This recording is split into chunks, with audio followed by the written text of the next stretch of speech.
Halo semuanya, perkenalkan nama saya Apriani Irianti Sira dari Program Studi Magister Manajemen Universitas Sanggau-Buana YPKP.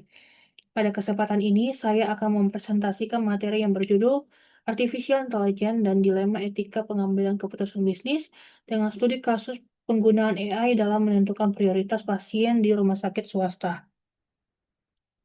Perkembangan artificial intelligence telah membawa perubahan besar dalam dunia kesehatan. AI mampu membantu rumah sakit menentukan prioritas pasien, memprediksi lama rawat inap, memberikan rekomendasi tindakan medis, hingga mengoptimalkan penggunaan sumber daya. Di balik manfaat tersebut, muncul resiko yang sering tidak terlihat, yaitu bias algoritma dan masalah etika. Efisiensi memang penting, namun ketika AI mulai mempengaruhi keputusan yang menyangkut keselamatan manusia, maka aspek keadilan, hak pasien, dan tanggung jawab moral harus menjadi prioritas. Karena itu, pertanyaan utama dalam kasus ini adalah apakah efisiensi bisnis dapat dijadikan alasan untuk mengorbankan keadilan dan keselamatan pasien? Dalam studi kasus ini, sebuah rumah sakit menggunakan AI untuk 4 fungsi utama, yaitu menentukan prioritas pasien, memprediksi lama rawat inap, menentukan layanan premium, dan memberikan rekomendasi medis. Namun setelah beberapa bulan berjalan, ditemukan berbagai permasalahan. Pertama, pasien BPJS memperoleh skor prioritas lebih rendah dibandingkan pasien umum. Kedua, pasien lanjut usia juga sering ditempatkan pada prioritas rendah karena diprediksi membutuhkan biaya perawatan yang lebih tinggi. Ketiga, sistem tersebut tidak pernah diaudit secara independen, sehingga bias yang terjadi tidak terdeteksi.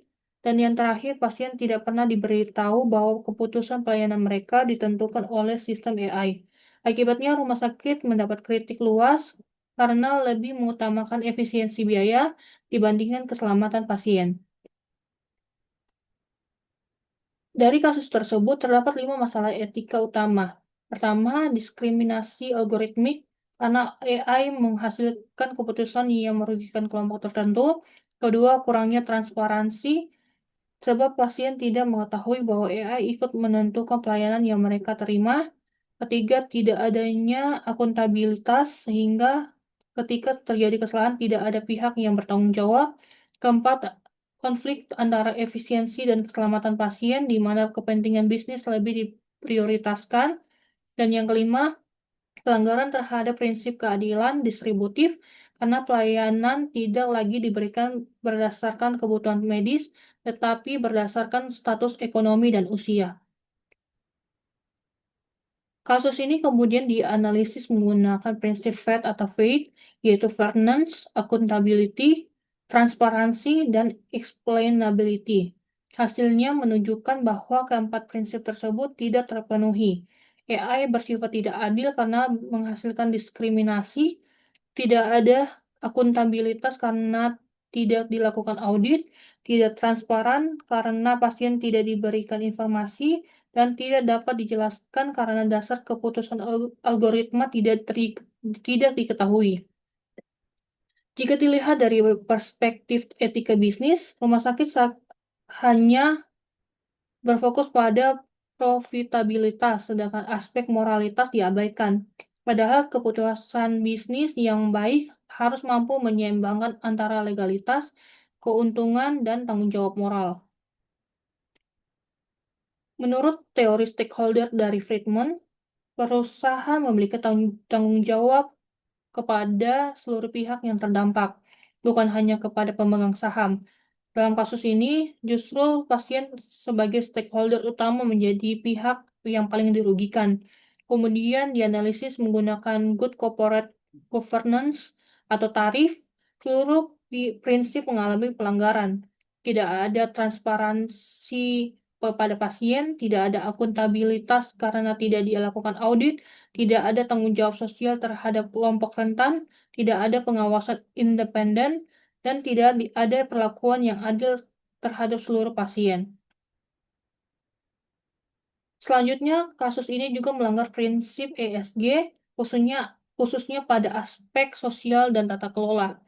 Diskriminasi terhadap pasien BPJS dan lansia menunjukkan kegagalan dalam menjalankan tanggung jawab sosial perusahaan. Dari sisi hak konsumen, pasien berhak memperoleh informasi yang benar dan mendapat perlakuan yang adil. Sedangkan dalam etika kesehatan terdapat pelanggaran terhadap prinsip prinsip justice, beneficence, dan terutama non-maleficence. Artinya sistem AI berpotensi membahayakan pasien karena keputusan yang salah dapat menyebabkan keterlambatan penanganan hingga berisiko menimbulkan kematian atau kecacatan.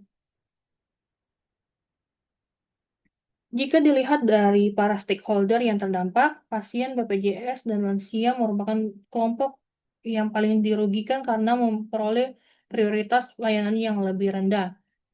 Bagi manajemen rumah sakit, resiko yang muncul adalah kehilangan kepercayaan masyarakat, rusaknya reputasi, dan kemungkinan tuntutan hukum. Tenaga medis juga kehilangan sebagian otonomi profesional karena keputusan mulai didominasi oleh algoritma, sedangkan vendor AI menghadapi resiko tuntutan hukum dan menurunnya kepercayaan masyarakat terhadap penggunaan teknologi di bidang kesehatan.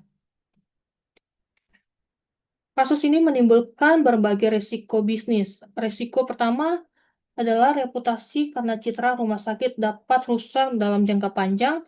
Risiko kedua adalah hukum dan regulasi, yaitu potensi pelanggaran terhadap Undang-Undang Perlindungan Konsumen dan Regulasi Kesehatan.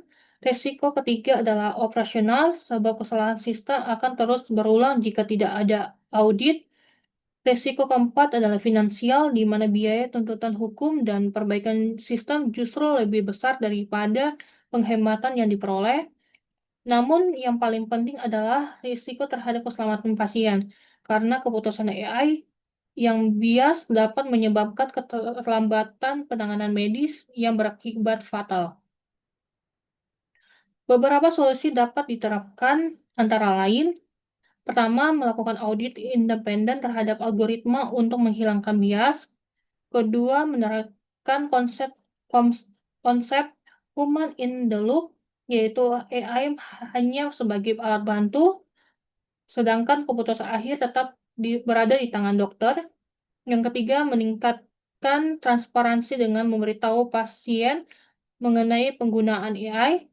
Keempat, membentuk komite etika AI yang bertugas mengawasi penggunaan teknologi tersebut. Kelima, memperbaiki kriteria prioritas sehingga hanya berdasarkan kondisi medis. Dan terakhir, memberikan kompensasi serta pemulihan kepada pasien yang dirugikan sebagai bentuk tanggung jawab rumah sakit. Strategi implementasi, rumah sakit perlu membangun tata kelola AI yang kuat melalui AI governance framework. Selanjutnya diperlukan kebijakan etika digital secara tegas, melarang diskriminasi. Audit algoritma harus dilakukan secara berkala agar bias dapat dideteksi sejak dini. Hak pasien juga harus dilindungi melalui mekanisme penjelasan, pengaduan, dan pengawasan regulator. Selain itu, rumah sakit perlu membangun kembali kepercayaan masyarakat melalui komunikasi yang terbuka dan publikasi hasil audit. Sebagai kesimpulan, kasus ini menunjukkan bahwa teknologi AI memang mampu meningkatkan efisiensi, tetapi tidak boleh menggantikan nilai-nilai kemanusiaan. AI harus selalu digunakan secara adil, transparan, akuntabel, dan tetap berada di bawah pengasuhan manusia. Dengan demikian, teknologi dapat menjadi alat yang mendukung pelayanan kesehatan, bukan justru menciptakan diskriminasi dan membahayakan pasien. Demikian presentasi yang saya sampaikan. Untuk kurang lebihnya, saya mohon maaf. Terima kasih.